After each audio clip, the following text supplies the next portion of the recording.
いいことでしょ。アメリカではみんな堂々としてるよ。Oh, how I miss that America.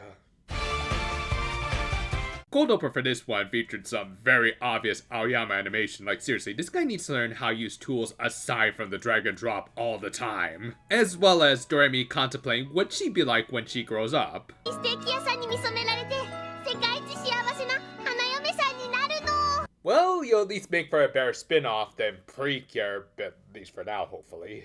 The episode proper opened with a soccer game that had enough slow-mo that would make Zack Snyder say they're overdoing it. Either that, or maybe they're trying to do that whole skip frame animation thing very badly. In any case, our spotlight character for this episode was going to be Okuyama for a second time in this series, as she scored the game-winning goal by glitching the ball through this poor kid. Yeah, whose bright idea was it to let Ubisoft program this game? However, something else started to become less tangible.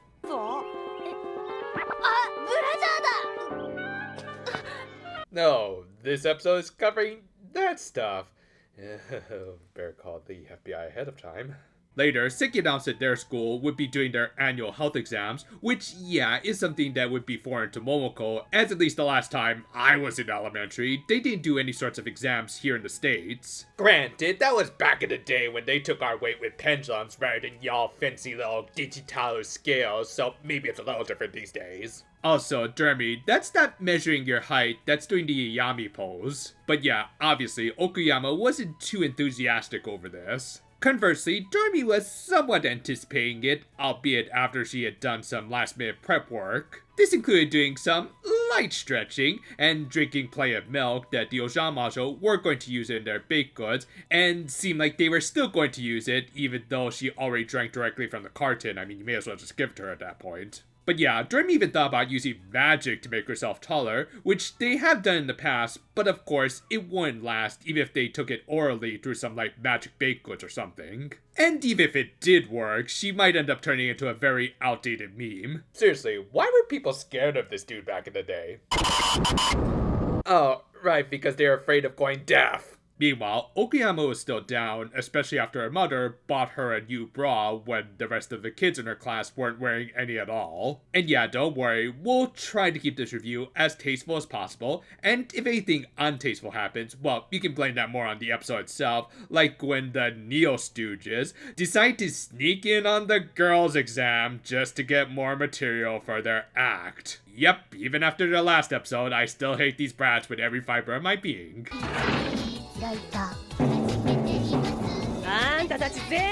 Okay, boys, you get one pass for giving us this little angle at least. And speaking of emphasizing mammary glands, Reika showed off her bra that not only did she not need, at least compared to Okuyama, but it was also of the push-up variety.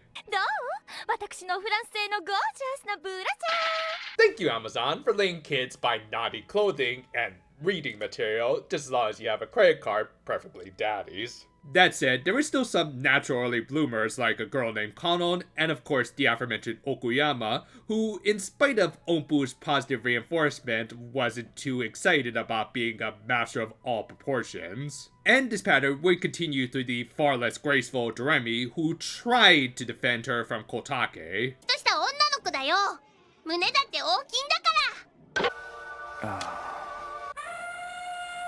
Yes, Mr. Elephant, we heard you the first time, and we'll address you right after this.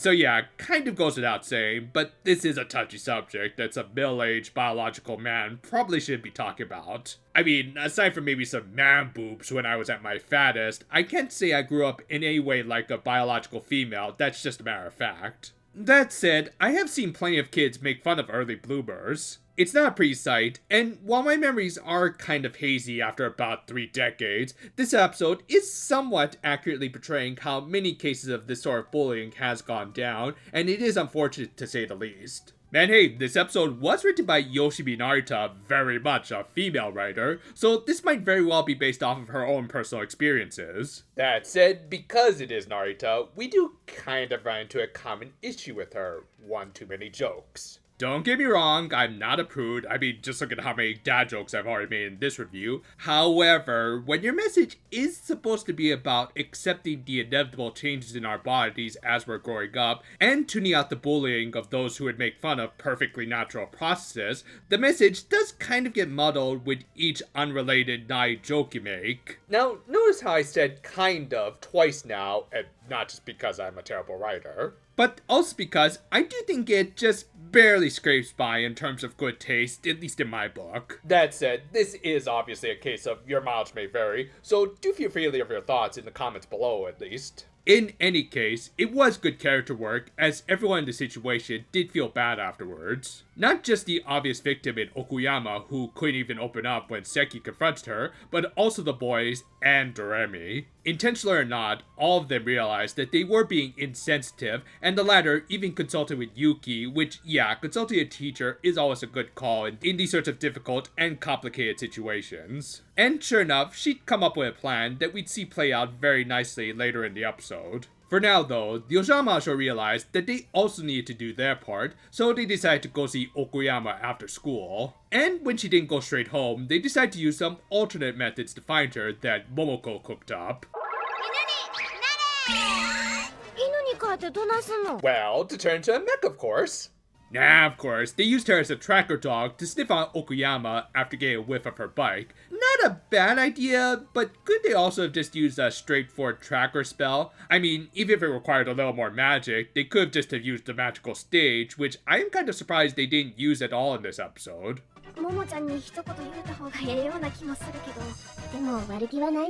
Now wait, I forgot. This is a Naruto episode, so instead you just have to throw in as many jokes as possible. Okay, checks out. Anyway, they did find her, and Doremi tried to apologize for what she said, but Okuyama assured her that totally didn't bother her, which, yeah, no one bought for a second. Thus, they also tried to comfort her by comparing her embarrassment over her developing body, when that wasn't the case about a year ago, with their own things that were suddenly embarrassing for them. And honestly, most of them were pretty mundane, and I'd imagine a little hard to relate to. Fortunately, Oppo did bring up a good point in that she had the polar opposite problem with her petite stature, forcing her to be typecast with many of her acting roles. And, well, certainly understandable for showbiz and all that, it was also aggravating to be given a label mostly because of things beyond our control, as for Ompu, growing vertically might also mean growing horizontally. Likewise, Doremi was able to bring in her earlier struggles with trying to grow a few inches before the exams. It was all good stuff, showing how the grass isn't always greener on whatever side of the fence, as really, it's all about perspective. Okuyama really didn't have anything to be embarrassed in regards to her body, and she almost seemed to accept this, though I say almost because... Well, clearly she's trying to pull her best on Tamaki cosplay. And yeah, while they could have ended around this point in the episode, I think it was a good idea to extend things into this third act as Yuki enacted her plans, which was to do an impromptu anatomy class. And should I be censoring some of this stuff?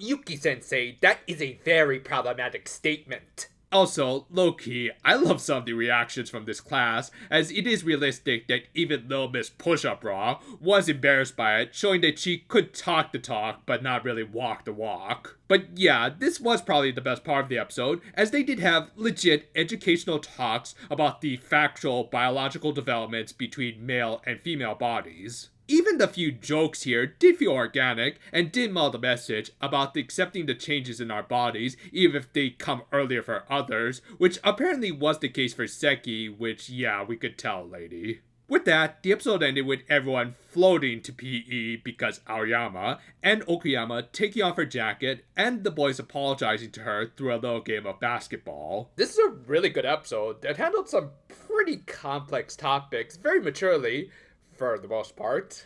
Yeah, like many of Naruto's scripts, this did run into our usual tropes of over-relying on jokes. I mean, a little levity is fine, but not when it does kind of start to muddle the message. Again, it just barely scraped by, as at least the rest of the episode was really well done. Episodes like this do remind us that this is a kid's show, though in the right non-pandering sort of ways. After all, growing up and puberty is a natural process, so as long as they're not over-explaining things that are probably better left up to the parents anyway, then this is good subject matter, very much worth covering. In this show's case, they not only did a good job highlighting some of the basic process, but of course also some of the bullying that will come with, and unfortunately probably wouldn't end as nicely as it did in this episode, but still good character moments for kids like Kotake and of course Okuyama. All that said, it's not perfectly told due to the writer's usual eccentricities. Like again, a few jokes are fine for levity, but at times they do become distracting and also muddle the message when they become a little too frequent and on the nose. Again, it does scrape by for me, and some of it does serve a purpose in further highlighting Okuyama's struggles, but yeah, the push-up bra was a little much. Also, yeah, Mitra Aoyama was on this one, and really started to overuse the drag and drop to a distracting degree. Still, it didn't take away from a good episode with an important message. We all have to grow up at some time, and it's not necessarily a bad thing when we do it a little ahead of others, though it will suck once our hips start to go out. Thank you for watching, and in case you didn't see yesterday's video, we are going to start the next season of reviews very soon. As a result, we might have to take a week off from these sort of reviews as we do need to do some prep work for them. We'll see how things really line up. Regardless, look forward to them. Until then though, for now my friends, and if you excuse me, I gotta go host my guests. Oh, you guys are already leaving? Well, have a good one. Though, could you stop knocking down all of my doors?